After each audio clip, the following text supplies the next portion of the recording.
Hey, hi, hello, Chrissy here, coming to you from her home. How you doing? Okay, I wanted to speak to you about my kind of how I quit smoking, because yeah, I go on a lot about habits and breaking them and making them. So I thought I'd kind of share this video with you on how I overcome or how I broke the habit of smoking, because I know a lot of people struggle with it.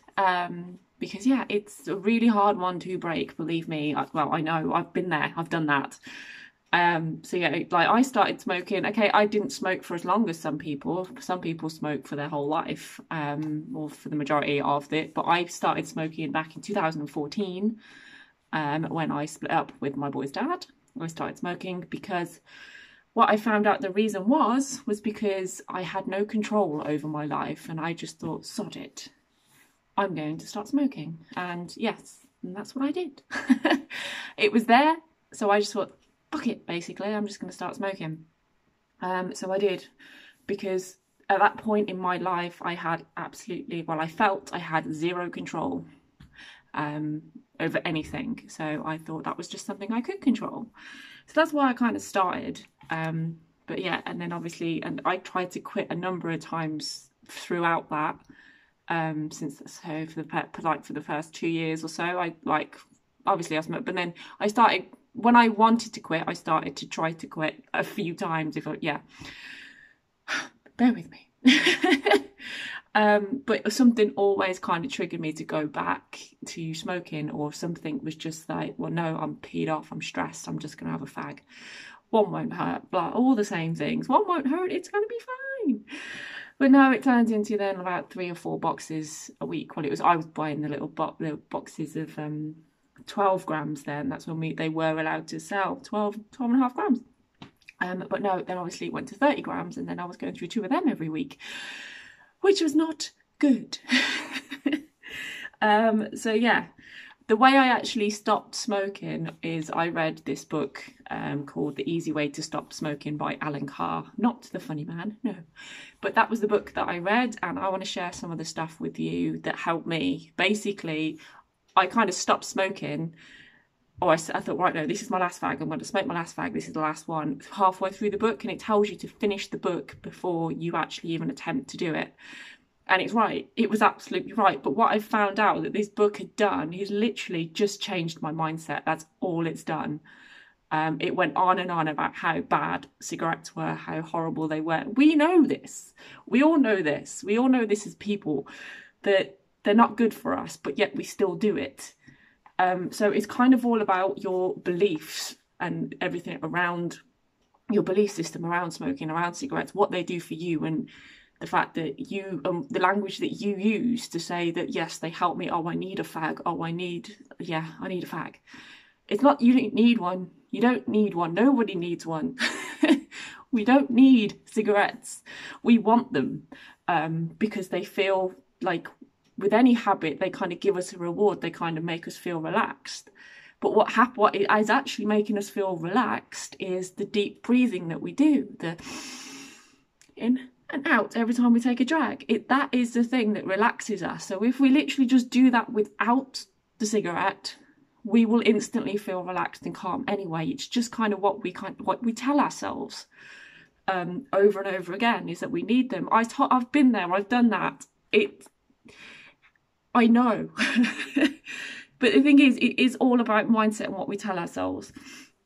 So the way I kind of overcome it in the end is literally, I started telling myself I'm a non-smoker. But these are the things I kind of use now, because yes, it's still so hard not to have a cigarette. I could just literally pick one up now and go and have one.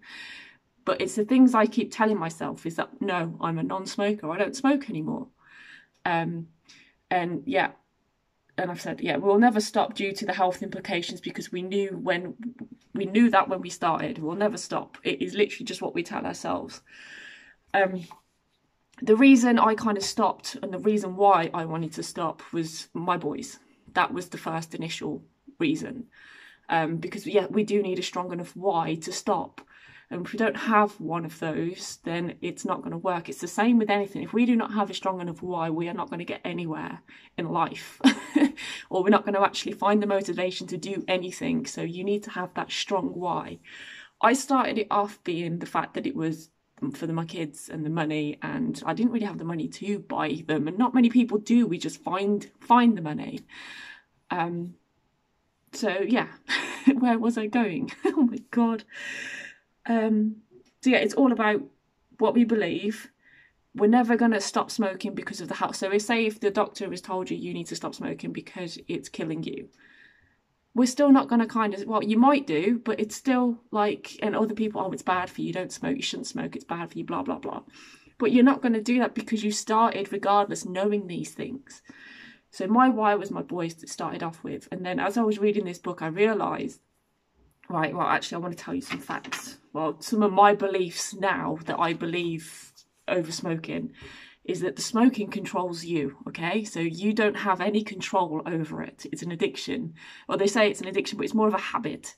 There are things in there that you get addicted to, but you can easily, become unaddicted to them after they're out of your system. They're out of your system after 24 hours. I do need to check my facts. But you can do it, yeah. Smoking controls you right now, and it causes you more stress because when you don't have them, you're even more stressed. If you haven't got any around, you're like searching the sofa for money to find them, or I don't know, you get stressed because you haven't got them. They bring more stress to your life. Smoking tastes friggin' horrible. It's disgusting, absolutely horrible. No matter what anyone says, oh, I like the taste of this brand or this brand or this brand, it tastes horrible and it smells horrible. And there's no such thing as one. There's no such thing as one. Okay, so regardless, like, so for me now, the thing that stops me from having another one is all of these things. Smoking, I have control if I say no.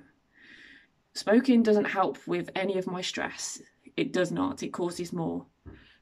It tastes and smells horrible. And there's no such thing as one. So if I was to just, I'll just have one drag even. No.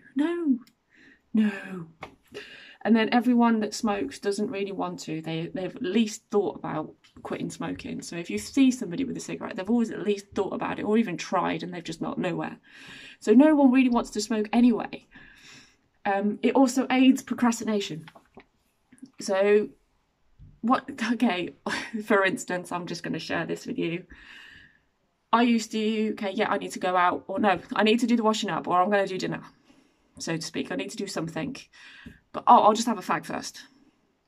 Or I'll do a live video, but I'll just have a fag first. You put in things because you feel like, it aids the procrastination. That's what I find. Like, you can get so much more stuff done when you don't smoke. I did. That first week when I quit, oh my God. I didn't know what to do with myself. I had so much time. But yeah, so yeah, at the moment, like, you're probably like, as a smoker, some of your beliefs right now, if you are a smoker but you are wanting to quit, some of them is like, well, I've been smoking all my life. Hey, it's not that easy. You've only been smoking a couple of years and you've quit. It doesn't make any difference. It's still a bad habit. It's still a habit that you've got into that you can break regardless. Smoking, you probably said that smoking relaxes you. It doesn't. As I've just said that that's just due to the breathing that you do, like the deep breaths in and out, the dragging of the smoke. Dragging of the smoke? What the hell? You say smoking tastes good. It doesn't. It's just, these are the things that you tell yourself. If you start flipping them on the head and say, right, I can quit if I want to. Smoking causes me more stress instead of relaxing me. Smoking tastes disgusting instead of good. I enjoy a cigarette. Bullshit. Sorry. It is. They just kind of say a different, no, I don't enjoy one. I don't like it. I don't like the taste. It's going to make me cough. Kind of focus on the negatives of them all. And yeah, like as I said, like, you kind of say, I need a fag. You don't need one. You want one. There's a difference. But if you want to try and stop quitting, if you want to try and stop smoking, it's all up here, okay?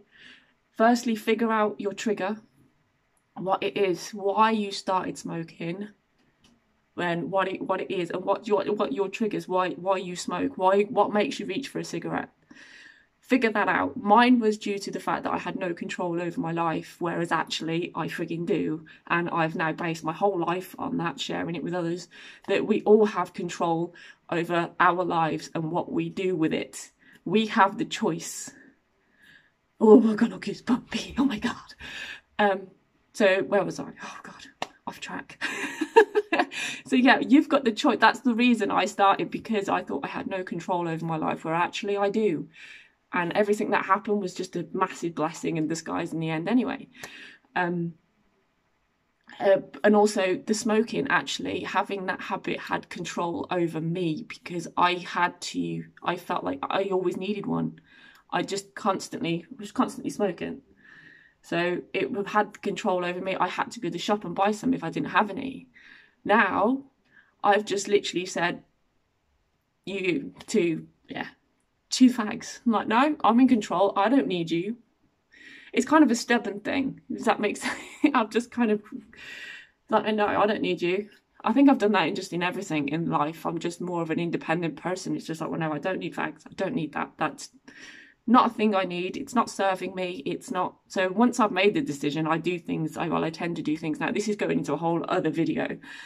But yes, make the decision to quit. That's the first thing. Make the decision, find out your trigger, and then start flipping your beliefs around cigarettes on their head. And obviously don't smoke. Just don't. Just cut it out. There's no such thing as replacing it with vapes or anything like that. It's still the same. If you want to quit, cold turkey, none at all. I did kind of get ill for a week. I had a really bad chest, but as far as I'm concerned, that's all the badness coming out of me. It's just like, go. I was actually on a cruise at the time as well, which that's another good point. I found it easier to quit because what I did is I quit at the time where I was kind of out of the situations that I'd usually been, where I'd smoke. That makes sense? So usually I'd go to the pub and have a cigarette, or I'd be at home, whereas I kind of chose like my first week to be on a cruise ship. Yes, you might not have that, but I'm just saying, like, right now. So you could start right now, before obviously the world opens, before you go to the pub, before whatever, and just avoid the situations that you kind of get triggered in, that you want to fag, because you obviously going to the pub, you'll want to fag, having a drink, you'll want to fag. Kind of just avoid the situations for the first week or so, and it becomes easier. I'm going to breathe. So yeah, that's the other thing I did. That's one thing. It's kind of doing it right. So kind of time it right as well. Don't just kind of, right now I'm going to stop and then go to the pub every day or have a drink, or when it, like a stressful time in your life that obviously all your triggers are around. You need to kind of eliminate your triggers first. Figure out what they are. Even if triggers can be circumstantial, they can be surroundings, like your environment. They can be anything. And I know for me, I was always having a fag either around a campfire, which is really hard for me right now to say no, I don't want one, because I still get that, and I'm like, oh, a cigarette. No, I don't, because there's no such thing. And then all the other things start coming back. So there's no such thing as one cigarette. I don't like them. I don't like the taste. I don't like the smell, and I'm definitely not going back to smoking nearly 60 grams every week. So I kind of like literally switch everything, and those are the things that keep me from stopping smoking, because that's the thing. Yes, you can go for a month, but then there's still that there's still the temptation, because people around you smoke, and you go into those certain places, like I said, campfires, pubs or whatever. You've still got that temptation like every single day. So you need to build up the strength and the beliefs around it. I also now, I literally constantly say, I'm a non-smoker. I don't smoke. I don't smoke. I don't smoke. I am a non-smoker. And that's what I keep telling myself. So again, when I feel the urge to, no, I'm a non-smoker. Why would I want one of them? It's all of, yeah, that's how I've done it personally. And that's the way that it's only ever going to be consistent. If you're going to do it, you've got to find a strong enough why. I'm going to keep repeating myself. Why? Your trigger, and just go for it, and just change your beliefs. systems around it. I'm going to shut up because I'm going. If you've got any questions or queries, or even actually no, this is my story. This is how I quit, and this is what I believe. I'm not even going to say if you disagree with me because I will. But this is how I've quit, and if you're interested, then yeah. So, all right. Well, I'm going to go. I hope this has helped you. If it has, then please share it with anybody that you think will get value from it. If you want access to the book, it's on, or I got it on Audible, or I'll put the link in the comments or whatever. Just ask me and I'll tell you. Also, I am going to be starting up a program to help people stop habits, or at least try and, like, for the first 30, like a 30-day program to assist and help other people kind of get over bad habits, which will be on the basis basically of a call to kind of go through your triggers and to figure out what it is, why you do it, and basically create a plan of action and hold you accountable. So yeah, that's it. So I am in the process of creating that. So if you want any more information on that, then let me know. So yeah, you are wicked awesome, and I love you. Goodbye.